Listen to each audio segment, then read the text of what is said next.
Olá, como reflexão nesta Páscoa, compartilho um episódio da série Messias, Eis o Cordeiro de Deus, produzida pelo Neil A. Maxwell Institute, com os melhores estudiosos da BYU.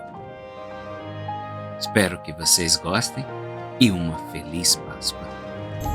O Instituto Neil A. Maxwell de Estudos Religiosos, com o Departamento de Educação Religiosa da Universidade de Brigham Young e a BYU Broadcasting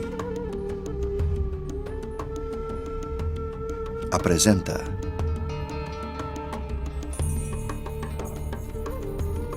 Quem é esse homem da antiguidade que se encontra na encruzilhada da história? Ele é um grande mestre, um revolucionário, um profeta. Ou ele é, de fato, o Filho Divino de um Pai Divino, o Salvador literal do mundo? Ao tentar responder a essas perguntas, vários estudiosos descartam a parte divina e a separam do Jesus da história, o mortal, do Jesus da fé, o Filho de Deus. Atualmente, os estudiosos santos dos últimos dias tentam combinar história e fé, erudição e revelação moderna, a fim de obter uma compreensão mais completa sobre quem Jesus foi e quem é.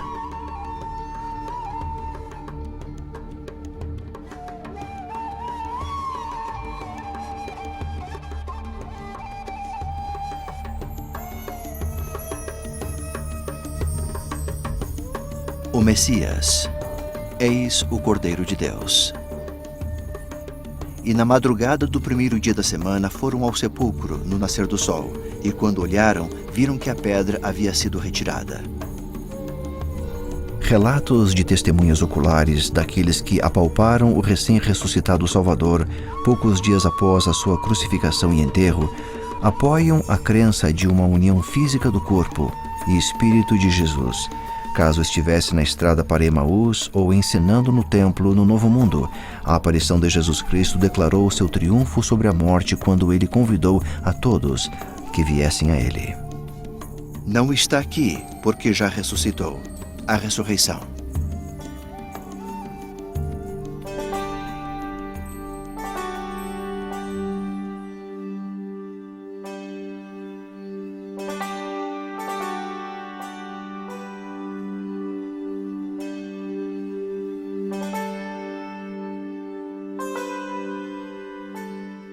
Para crentes, é a ressurreição, um evento que pode ter acontecido aqui mesmo, que coroa o ministério de Jesus, o distingue de todos os seus antecessores.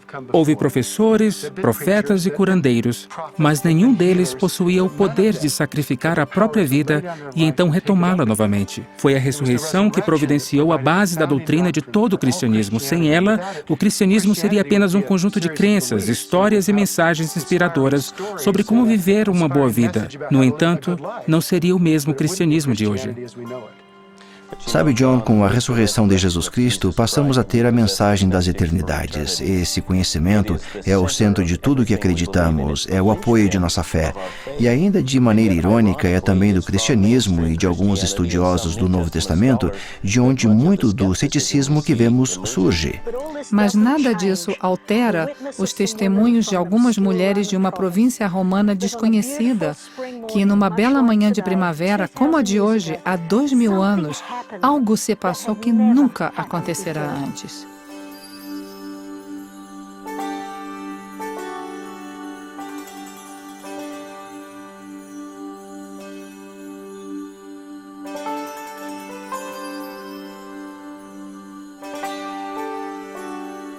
A ressurreição. O que é a ressurreição? É algo interessante que a palavra ressurreição não é encontrada no Velho Testamento. E na integralidade da Bíblia, de Gênesis até o Apocalipse, não se encontra uma definição de ressurreição. É por essa razão que o Evangelho restaurado é tão maravilhoso. Quando lemos Alma, por exemplo, percebemos que ele é quem menciona que a ressurreição é a união inseparável do corpo e do espírito. Tão simples como parece, essa doutrina torna-se a base sobre a qual todas as verdades do Evangelho se apoiam. A parte mais indigesta do pudim teológico dos antigos santos é a ideia de uma ressurreição física ou corporal do Senhor. Em torno do século IV, a tensão de fato resolve-se, infelizmente, na opção por uma ressurreição incorpórea. E esses estudiosos, portanto, negaram por absoluto a ressurreição corporal do Senhor e que fora apenas uma apologia. Geralmente, as explicações incidem em 3 categorias, certo? A primeira centraliza-se no poder da personalidade do Senhor. Ele era tão carismático que os primeiros discípulos simplesmente não conseguiram superar a sua morte. E, como resultado, houve um conflito interno, uma tensão coletiva do grupo e assim por diante. Criou-se um tipo de neurose. O resultado disso foi um tipo de alucinação amplamente difundida que eles teriam visto Jesus. A segunda vem da ideia que Jesus, na verdade, não morrera na cruz, mas, em vez disso, se ressuscitou no sepulcro, fez sua aparição e então se retirou. A terceira, bem interessante, é condizente com o cenário judeu, isto é, aquele encontrado em Mateus 28, onde os judeus pagaram as guardas para dizerem que os discípulos de Jesus haviam roubado o corpo e que então passaram a difundir essas histórias sobre a ressurreição.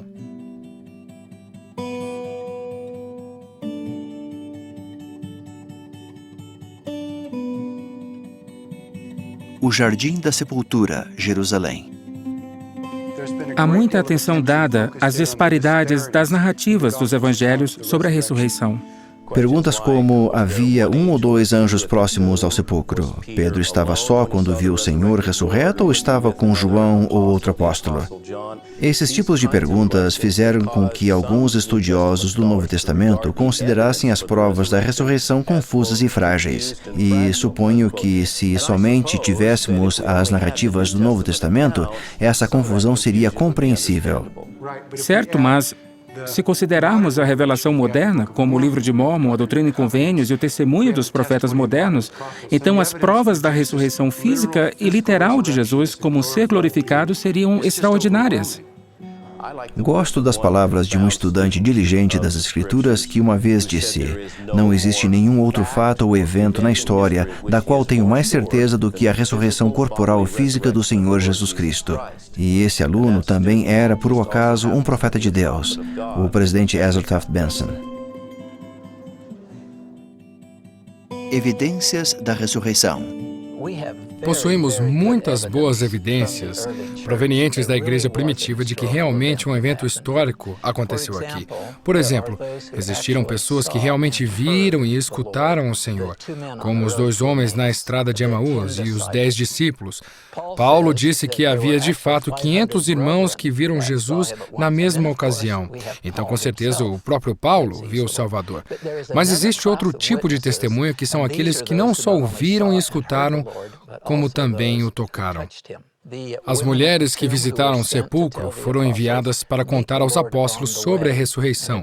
Elas se encontraram com Cristo no caminho.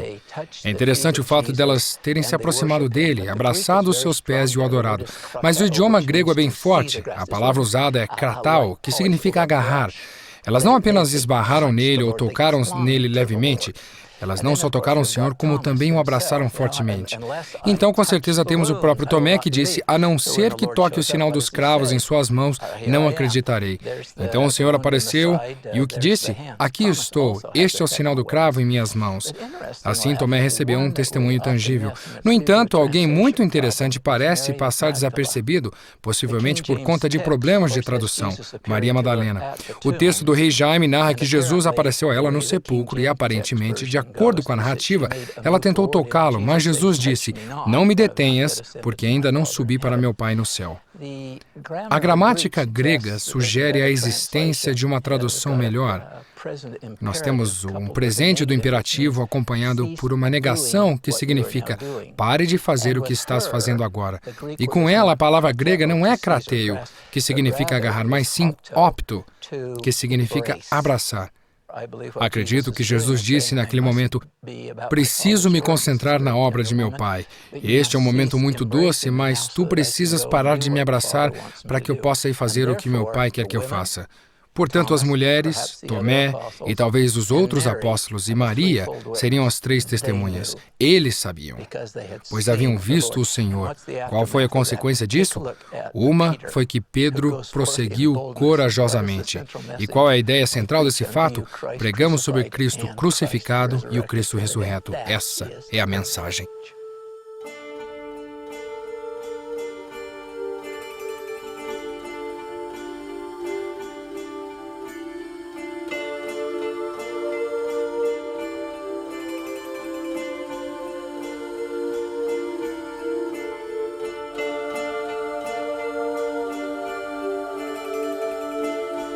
As mulheres. As 2 histórias mais extraordinárias em relação ao Evangelho de Jesus Cristo seriam a do nascimento de Cristo, que é a realidade da sua divina filiação ao Pai, e a realidade da sua ressurreição, que coroa o seu ministério e ilustra que ele realmente é o Filho de Deus. E nos 2 casos, mulheres têm um papel proeminente como testemunhas especiais desses acontecimentos. Adoro o relacionamento que o Salvador tinha com as mulheres no Novo Testamento. A história da mulher neste mundo é complicada. E nós já passamos por épocas bastante difíceis em termos de quem somos e como devemos ser tratadas.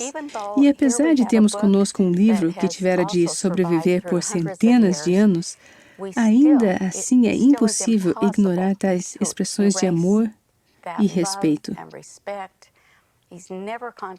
Jesus nunca foi condescendente.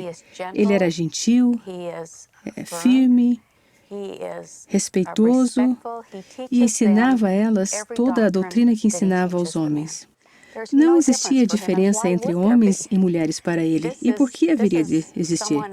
Ele é o Deus deste mundo, que veio para salvar a todos. Alguém podia perguntar o porquê? Por que ele estava mais preocupado com o tratar dos outros, a compreensão e o amor para com as mulheres, do que para com os 12?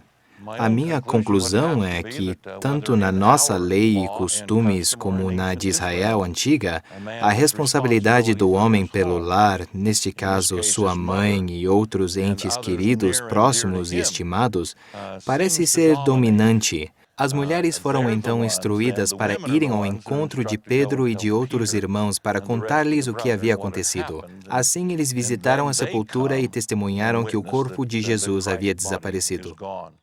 No episódio da ressurreição, o Salvador apresentou-se para algumas mulheres como Marta, Maria e, finalmente, quando próximo à sepultura, apareceu em primeiro lugar a Maria como ser ressurreto e pediu-lhe para transmitir a mensagem de sua volta à vida aos apóstolos.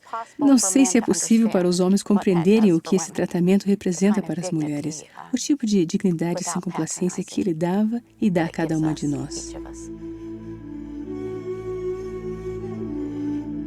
E estando elas muito atemorizadas e abaixando o rosto para o chão, eles lhes disseram: por que buscam o vivente entre os mortos? Os apóstolos. Os apóstolos haviam se reunido em Jerusalém e, naquela época, muitas coisas já haviam acontecido. Pedro havia negado Cristo e Jesus havia sido crucificado. Todos eles haviam congregado no mesmo lugar. Em quase todas as narrativas do Evangelho, são as mulheres que descobriram o sepulcro vazio e também, em primeiro lugar, encontraram Jesus ressurreto. Maria e as outras mulheres haviam ido até o sepulcro e o encontraram vazio. E na sua visita sentiram a princípio desapontamento, pois não encontraram o corpo de Jesus, mas encontraram anjos lá, e esses anjos lhes asseguraram que tudo ficaria bem. Deve ter sido uma experiência extraordinária, um momento belíssimo. Então elas receberam instruções para saírem e contarem aos irmãos o que acontecera.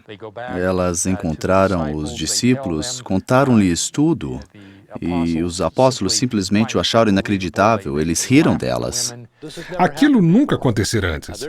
Eles ainda tentavam se desprender das antigas noções de um Messias milenar que viria de forma triunfal, e ainda estavam tentando assimilar o conceito da ressurreição.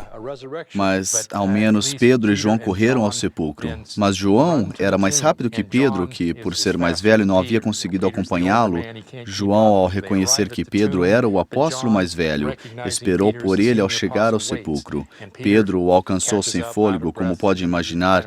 Ele olhou para o sepulcro e, enquanto olhava boquiaberto, percebeu certos detalhes, como os lençóis que cobriam Jesus, que estavam cuidadosamente dobrados no local onde o corpo estivera deitado.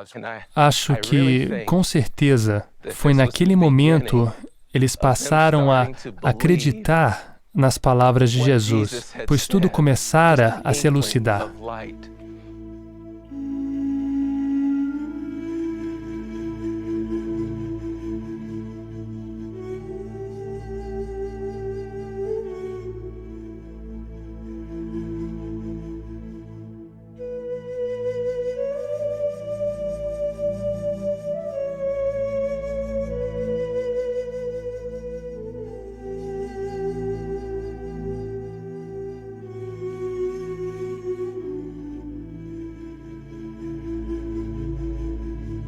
A Estrada de Emaús. Outro exemplo desse tipo de belo detalhe é a história dos discípulos enquanto estavam na estrada de Emaús, que enquanto viajavam relembravam-se dos recentes eventos e entristeciam-se por tudo o que acontecera. Então o próprio Jesus apareceu a eles, apesar de eles não o reconhecerem inicialmente. Podemos aprender algo sobre seres ressurretos. Um ser ressurreto não tende a aparecer sempre num estado de glória. Eu não acredito que os apóstolos não o reconheceram porque ele usava um tipo de manto ou capuz. Jesus conversou e discutiu com eles, e eles ficaram surpresos quando perceberam que ele não sabia do que havia passado. Então Jesus fazia aquilo deliberadamente. Após conversar com eles, Jesus disse que iria embora. Eles então o convidaram para entrar e continuaram a conversar. Eles pareciam bastante surpresos e perguntaram-lhe onde estivera e a razão de não saber dos acontecimentos recentes. De fato, ele era o mais importante participante do que se passara recentemente e ele sabia muito bem do que estavam falando. Assim, Jesus os ajudou a compreender o que havia acontecido. Eles se intrigaram com aquela discussão e com o seu conhecimento das Escrituras. Então, com certeza, quando ele tomou do pão, partiu, abençoou e lhes deu, eles identificaram quem era aquele homem, reconheceram-no como Salvador e assim ele desapareceu do meio deles. E questionaram-se, dizendo: porventura não ardia em nós o nosso coração, quando pelo caminho nos falava e quando nos abria as Escrituras? Eles sentiram algo. Não foi somente o que viram, e sim o que sentiram, o que realmente os tocou e testemunhou a eles. Às vezes, acreditamos que é preciso ver para crer. Eles sentiram algo. E souberam até mesmo pelo que sentiram. Isso é importante para nós. Tendemos, às vezes, a rejeitar os sussurros do Espírito. Eles não fizeram isso, o que é importante.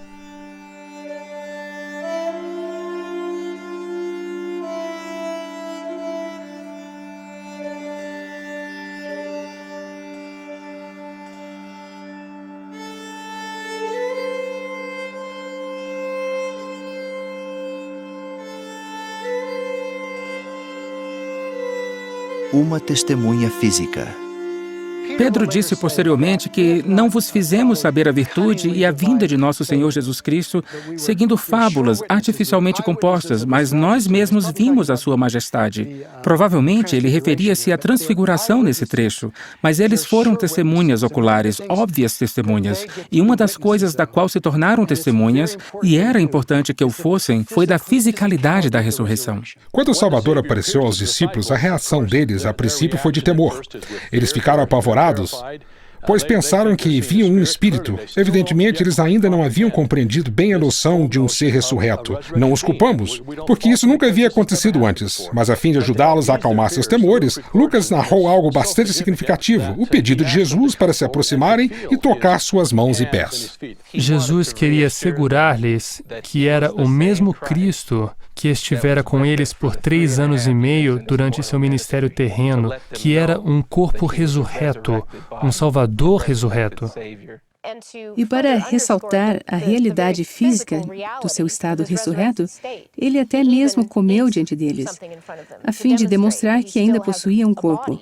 E Cristo disse claramente: "Um espírito não tem carne e ossos, como vedes que eu tenho." Esses 10 apóstolos, Tomé não fazia parte do grupo. Podiam literalmente dizer: eu sei que Jesus Cristo voltou à vida. Eu toquei, ouvi e eu ouvi comer. Uma semana mais tarde, os apóstolos estavam congregados e dessa vez Tomé havia dito que, se eu não vir o sinal dos cravos em suas mãos e não puser o dedo no lugar dos cravos e não puser minha mão no seu lado, de maneira nenhuma o crerei. Cristo apareceu e disse: vamos avante, Tomé. Põe aqui o teu dedo e vê as minhas mãos, e chega a tua mão e põe-na no meu lado. E não sejas incrédulo, mas crente. Aqueles que tiveram a oportunidade não só de ouvir e sentir, como também de tocá-lo, receberam um extraordinário testemunho da divindade do Salvador ressurreto. Entretanto, o Senhor continuou a ensinar doutrina adicional a Tomé, dizendo: bem-aventurados os que não viram e creram. Esse ensinamento pode ser aplicado às nossas vidas, pois caso não tivemos a oportunidade de ver o Senhor, ou caso não tivemos a oportunidade de tocar no Salvador ressurreto, mesmo assim, se acreditarmos nele, mesmo sem tê-lo visto, se tivermos fé que Ele é o Senhor ressurreto e acreditarmos em seus ensinamentos, também poderemos receber aquelas mesmas promessas e o testemunho daqueles que o viram, o ouviram e tocaram-no. O fato de nós reconhecermos as suas dúvidas como sendo parte da experiência humana no desenvolvimento da fé é um aspecto importante das narrativas do Evangelho, pois indica certa humildade por parte deles e uma espécie de disposição para mostrar que era um desafio para eles também. Mas isso também é uma indicação sobre a veracidade dessas narrativas. Não estamos tentando embelezar ou criar uma representação perfeita e ideal de nossa crença. Foram esses os nossos desafios e foi assim que viemos a ter fé. É isso que realmente aconteceu e esta é a verdade.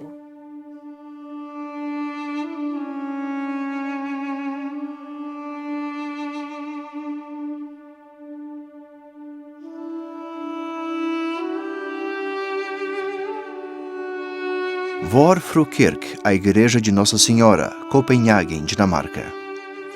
Há algo de especial no Novo Testamento quando lemos sobre o dia a dia de Jesus. É importante identificá-lo pelo ponto de vista de Maria, alguém que é, sem sombra de dúvida, o Filho de Deus. A passagem em João, onde Jesus realiza o sermão do pão da vida, que é um sermão extraordinário, é um discurso sacramental formidável, magnífico. Então, no final, há esta declaração bastante cruel, e a multidão o deixou. Visto que ele não iria alimentá-los, não se interessaram pelos seus ensinamentos. Ele se dirigiu aos apóstolos e disse: "Quereis vós também retirar-vos?" Foi um momento digno de pena, não é mesmo? Pedro, então, se aproximou e disse: "Para quem iremos nós? Pois nós temos crido e conhecido que tu és o Cristo, o Filho do Deus vivente." Posso sentir a mágoa que ele teve naquele momento. Mesmo o Filho de Deus deve ter ficado desapontado ao ver as pessoas se afastarem, mesmo depois dele ter lhes dado tudo. Se eu estivesse lá, como teria respondido? Eu teria sido uma daquelas pessoas que se afastaram ou teria sido como Pedro? Sinceramente, espero que eu fosse como Pedro, mas de fato não sei o que faria. Então, ao colocar-me naquela posição, eu me perguntaria: quando às vezes ajo como um fariseu? Será que ajo como Tomé de vez em quando? Há 2000 anos, Tomé somente é relembrado como um incrédulo. Todavia, adoro a passagem em João 11, onde Jesus estava dirigindo-se para Betânia e Tomé sabia que era perigoso. Então disse: "Vamos nós também para morrermos com ele?" Essa é a parte de Tomé que gostaria de lembrar. Seu comprometimento com o Salvador. Por essa razão, eu gostaria de ser como Tomé, Pedro e aqueles apóstolos que ficaram com o Salvador e tiveram, sem sombra de dúvida, altos e baixos espirituais, mas finalmente dedicaram e deram suas vidas ao Salvador. Aos quais também, depois de ter padecido, se apresentou vivo, com muitas e infalíveis provas, sendo visto por eles por espaço de 40 dias, e falando das coisas concernentes ao reino de Deus. Atos capítulo 1, versículo 3. 40 dias. Lucas mencionou os 40 dias que os 11 discípulos passaram com Jesus. Isso aconteceu parte na Galileia e, em parte, em Jerusalém, de acordo com a abertura do livro de Atos. Se lemos muito rapidamente, talvez não percebamos esses detalhes, mas, de certa maneira, essa informação se encontra no centro de suas duas obras. Ele escreveu o Evangelho segundo Lucas e o livro de Atos, e aqui está a passagem quase no meio de tudo isso. Considero essas 6 semanas como um dos treinamentos mais importantes, uma das experiências de ensino mais importante que o Salvador já dera aos apóstolos, e também as considero significativas para a continuação de seu ministério, porque tudo o que Lucas narraria no livro de Atos realmente nasce desse momento. Foi nesse momento que Jesus deu as suas últimas instruções antes da sua ascensão. Foi isso que Cristo fez durante esse período todo. Houve uma transformação nos apóstolos. Eles, desde a morte de Cristo, cresceram e progrediram espiritualmente, pois ainda estavam aprendendo quem o Salvador era e como teriam de se virar sem ele, pois a responsabilidade do reino ficara sobre os seus ombros. Após a crucificação e ressurreição, tornaram-se novos homens. A principal razão dos apóstolos terem se tornado homens novos foi o ministério de 40 dias, quando compreenderam o significado da ressurreição e quando compreenderam que o tempo com o Salvador estava no fim. Algumas pessoas ficam incomodadas com esse ministério de 40 dias, como fora narrada por Lucas no princípio do livro de Atos. Pois, se Jesus não havia ressurgido fisicamente, o que estava fazendo com os 11 apóstolos? Parece-me, então, que isso se transforma num ponto crucial, um separador de águas. Creio na ressurreição física de Jesus, que ele se encontrou com os apóstolos por 40 dias, ensinando-os, educando-os, instruindo-os e atualizando o seu conhecimento das doutrinas do reino e os procedimentos que ele queria que seguissem. Se eu não acreditasse na ressurreição, então não acreditaria naqueles 40 dias. Contudo, se alguém acredita na ressurreição, os 40 dias fazem sentido.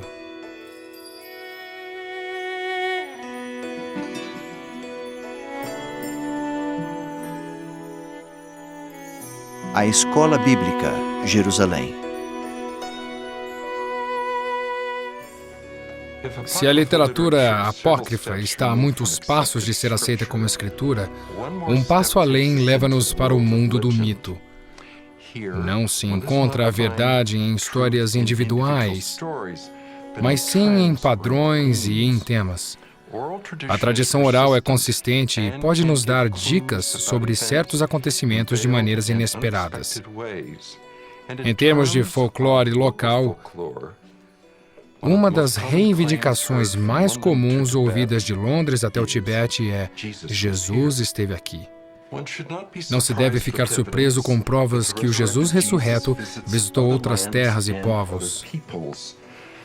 Durante o seu ministério mortal, ele proclamou tanto para oponentes como para discípulos da mesma maneira: ainda tem outras ovelhas que não são deste aprisco. Também me convém agregar estas, e elas ouvirão a minha voz, e haverá um rebanho e um pastor. Apesar de não ter ficado claro quantos outros povos Jesus pretendia visitar, um registro se sobressai como uma testemunha independente da ressurreição literal.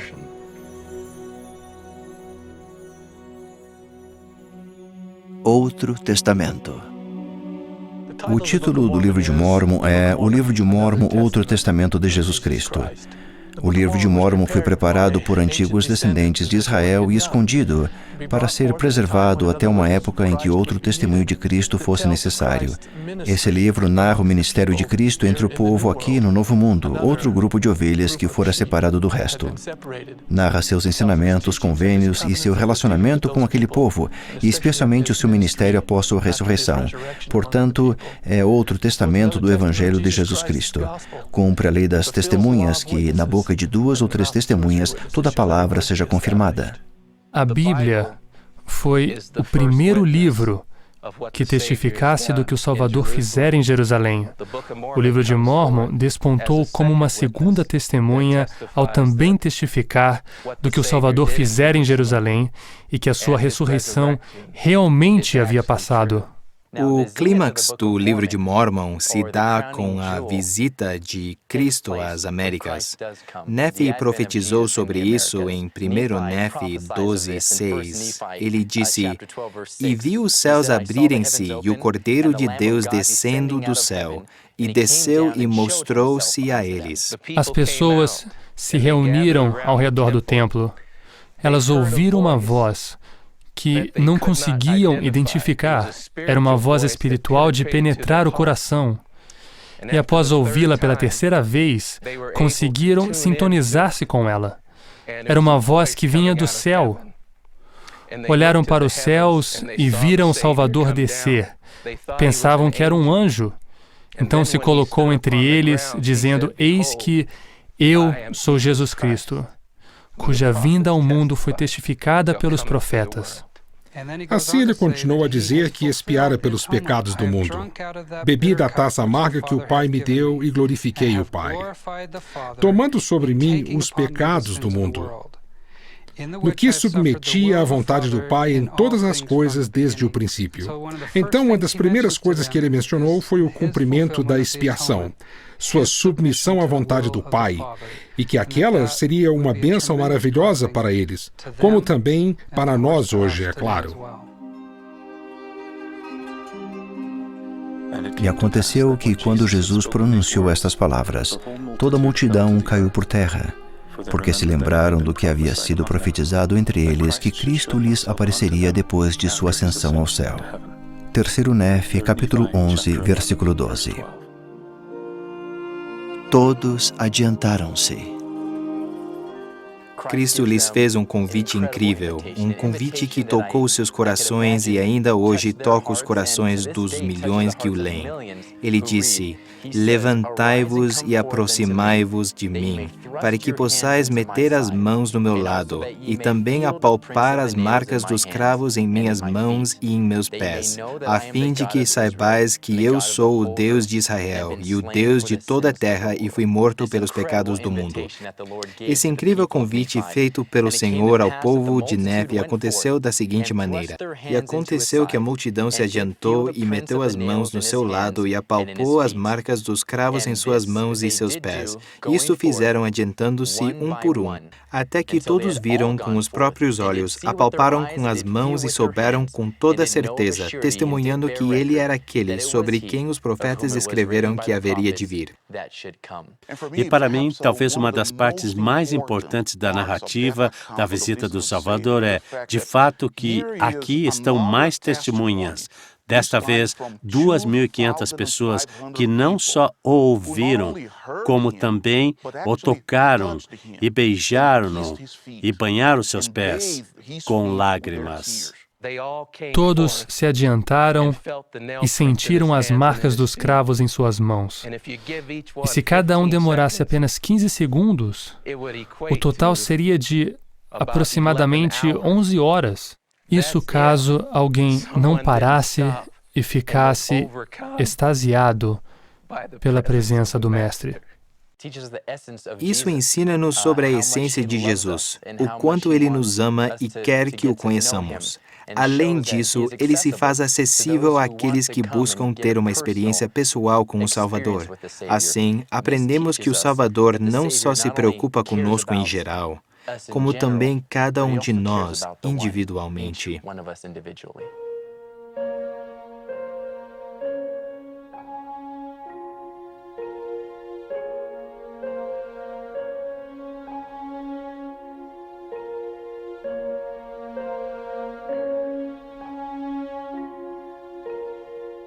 Ordenanças.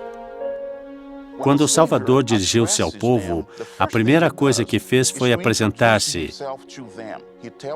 Ele disse seu nome, mas também se identificou como Deus de Israel e o Deus de toda a terra.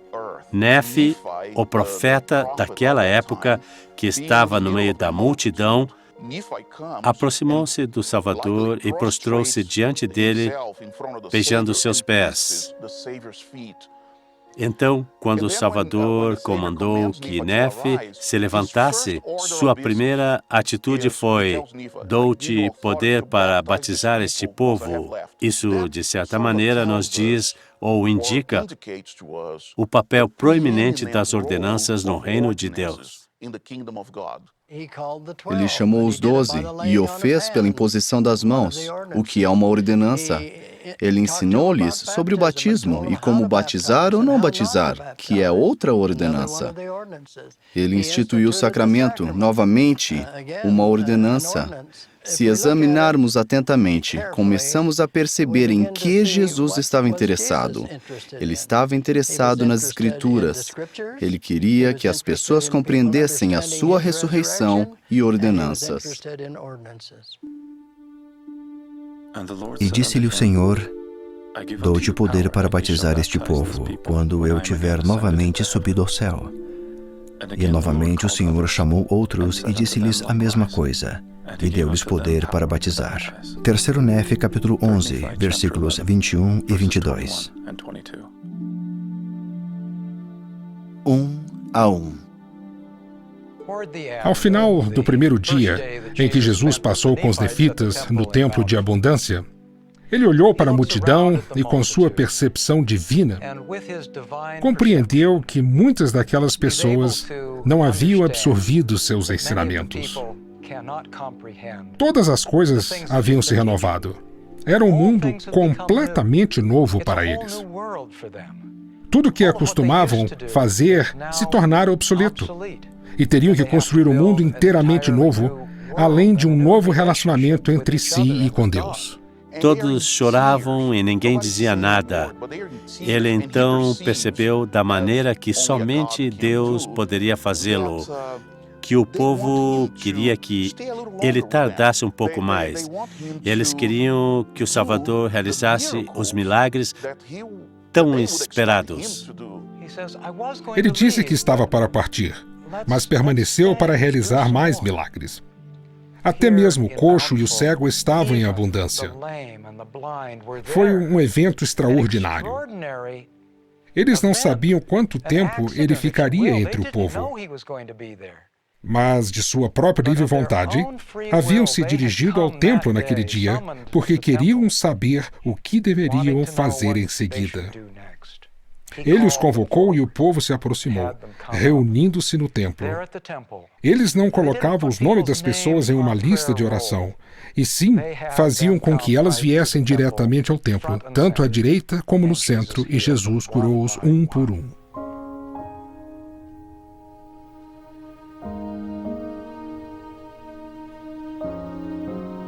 Olhais para vossas criancinhas. Cristo pediu à multidão para que trouxessem as criancinhas. A multidão se abriu em forma de círculo ao redor do Salvador. Eles trouxeram todas as crianças e as colocaram aos pés de Jesus. Jesus, então, e isso é omitido com frequência, ofereceu uma solene oração em nome dos pais daqueles pequeninos. E palavras não podem expressar o conteúdo de sua oração. Jesus orou usando palavras maravilhosas, e eram palavras tão belas, tão grandiosas e poderosas, que sua oração não pôde ser escrita. Depois disso, ele chorou, o que foi uma reação interessante, a reação de um ser ressurreto, de um membro da Trindade. Ali estava o Deus de Israel, o Deus de toda a terra, e estava chorando. E ele disse que chorou por causa da fé do povo.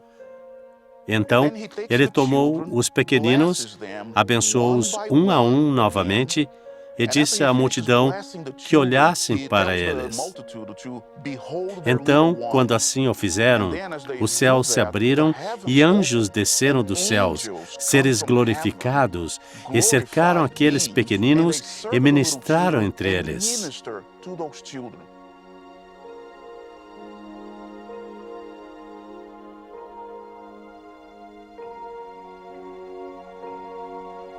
A multidão presenciou esse evento. Mormon não nos contou se eles ouviram o que os anjos ministraram às crianças. Mas o que sabemos é que 2 dias depois, no terceiro dia da visita do Salvador entre os nefitas e lamanitas, ele soltou a língua dos pequeninos e até crianças de colo abriram a boca e proferiram coisas maravilhosas. As palavras ensinadas foram extraordinárias e foi extremamente significativo que crianças as proferissem tanto aos pais como às mães. Em vez de somente aos pais, tais palavras eram tão maravilhosas que não puderam ser escritas. Mormon então declarou especificamente que até mesmo criancinhas de colo proferem coisas sagradas. Talvez tenha sido um efeito do ministério daqueles anjos, que no reino de Deus, crianças não ficam em segundo plano. Elas não são cidadãos de segunda classe. Elas estão no centro dos milagres e dizeres extraordinários. Foi uma cena muito comovente que nos deu uma clara compreensão sobre o que acontece no coração do Salvador quando ele leva em conta a fé e a pureza do seu povo. Provavelmente esse é um dos capítulos prediletos do livro de Mormon, de muitas pessoas, pois demonstra o amor e o respeito do Salvador pelos pequeninos e como devemos amá-los e respeitá-los. Possuímos uma enorme responsabilidade como pais e mães de Israel, e o capítulo 17 é o exemplo ideal do amor que Jesus tem por nós como seus filhos, a quem adotou espiritualmente, conforme escrito em Mosias 5 e 7, se viermos a Ele. No Velho e no Novo Mundo, Ele pediu que as crianças fossem levadas a Ele, pois somente se nos tornarmos como criancinhas, seremos capazes de despir-nos do homem natural e fazer com que o sangue de Cristo seja completamente efetivo em nossas vidas.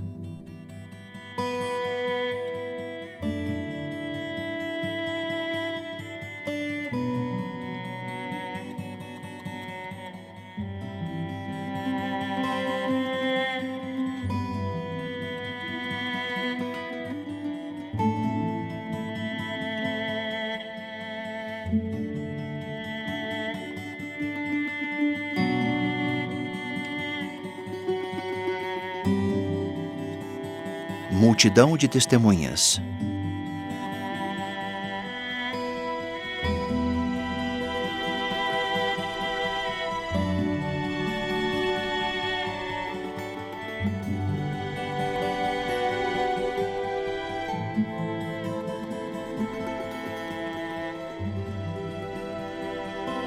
Para aqueles que não acreditam numa ressurreição física, há um mar de testemunhas diante deles, que são as pessoas que disseram, nós o vimos, e parece-me que é quase algo impossível de se fazer, pois de fato é necessário ser desonesto para com os textos, desonesto para com os registros que estão ao nosso dispor. É uma história de progresso para mim. É uma história de transformações. Temos apóstolos que ficaram temerosos quando Jesus foi preso, mas que se encorajaram e viajaram por todo o mundo. Quando chegou, Jesus apareceu aos apóstolos. Disse-lhes que deviam aguardar o Confortador, ou a promessa do Pai que viria sobre eles, antes que começassem seu ministério mortal. Assim, os apóstolos reuniram-se no cenáculo e ouviram o soprar de um vento em sua direção. O Espírito do Senhor desceu sobre eles, e então saíram, e Pedro deu um poderoso sermão sobre o Senhor ressurreto e como todos precisavam arrepender-se e vir a Ele. Toda vez que prestavam testemunho, testificavam 2 princípios. O primeiro é o fato que Jesus foi o servo sofredor que havia precisado morrer. Agora, com a confiança nessa mensagem, eles começavam a explicar sobre a cruz. E o segundo princípio era a realidade da ressurreição de Cristo. Eles eram testemunhas oculares. Todo o paradigma sobre como ensinar o Evangelho desenvolveu-se a partir disso. Pedro e João foram visitar o templo. Lá havia um homem coxo de nascença que estava nas escadas pedindo esmolas. Ele sempre estava por ali, diariamente. Então, o coxo pediu esmola a Pedro, que respondeu: "Não tenho prata nem ouro, mas o que tenho, isso te dou. Em nome de Jesus Cristo, o Nazareno, levanta-te e anda." Então Pedro tomou pela mão direita, como se soubesse que o milagre já acontecera, levantando-o. E todos os ossos das suas pernas e dos seus pés se firmaram, e ele começou a saltar de alegria por ter sido curado. Ninguém teria sido capaz de realizar tal milagre se não conhecesse a fonte do poder que estava em si em um dado momento. Ali estava Pedro, e ele estava na posição de ensinar e dizia: "Testifico-lhes que Jesus é o Cristo, e estas são as mãos que coloquei nas suas feridas, no seu lado, e o abracei. Estou aqui para testificar-lhes que foi verdadeiro, que abracei o Cristo ressurreto da mesma maneira que o abracei durante o ministério, e eu o conheço. Estas são as mãos que o tocaram, estes são os olhos que o viram, e estas são as orelhas que o ouviram." E isso é tão poderoso, é tão real, devido ao poder que estava em seu testemunho, o poder da realidade disso tudo. Então, esse evento tornou-se o mais confirmado de toda a história da Terra no que se refere a assuntos espirituais. Nós o vimos. Nós o vimos e nós o tocamos. Vimos-lo comer. Nós o abraçamos. Há algo físico, palpável e convidativo em tudo isso, para todos nós, que Jesus é real e está vivo. E esse é o meu testemunho, que Ele está vivo, que vive hoje.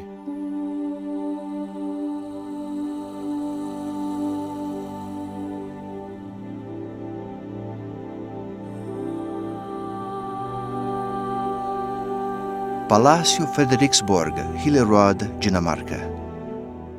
As palavras de Paulo aos Coríntios envolviam a esperança renovada que ardia nos corações dos primeiros discípulos. Nos corações das duas Marias e de Salomé, quando descobriram que a pedra havia sido removida. Nos corações de Pedro e João, quando correram para o sepulcro, encontrando-o vazio. E nos corações de milhões, quando naquela manhã o anjo disse as palavras mais importantes da história: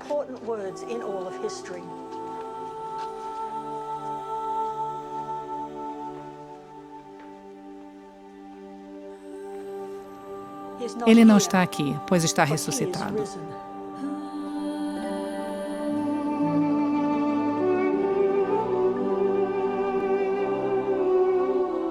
A ressurreição de Jesus Cristo, como confirmada pelos discípulos do Velho Mundo, também foi confirmada por milhares de testemunhas no Novo Mundo.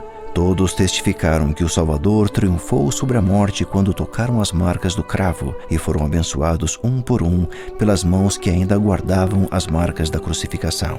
Enquanto o mundo cristão espera pela segunda vinda, cabe a cada um de nós ponderar sobre o dia em que também nos encontraremos com o Salvador ressurreto, o dia em que todo joelho se dobrará e toda língua confessará que Jesus é o Cristo.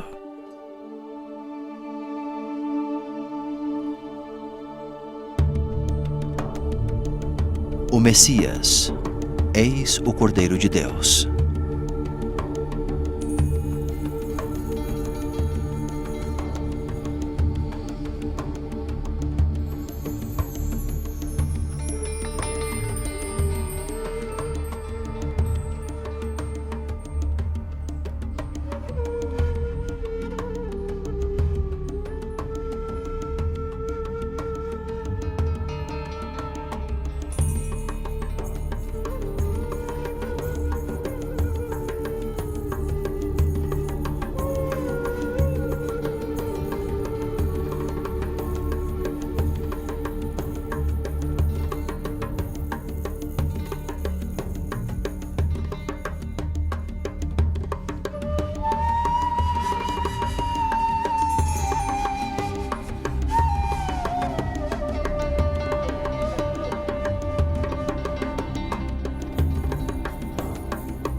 BYU Broadcasting.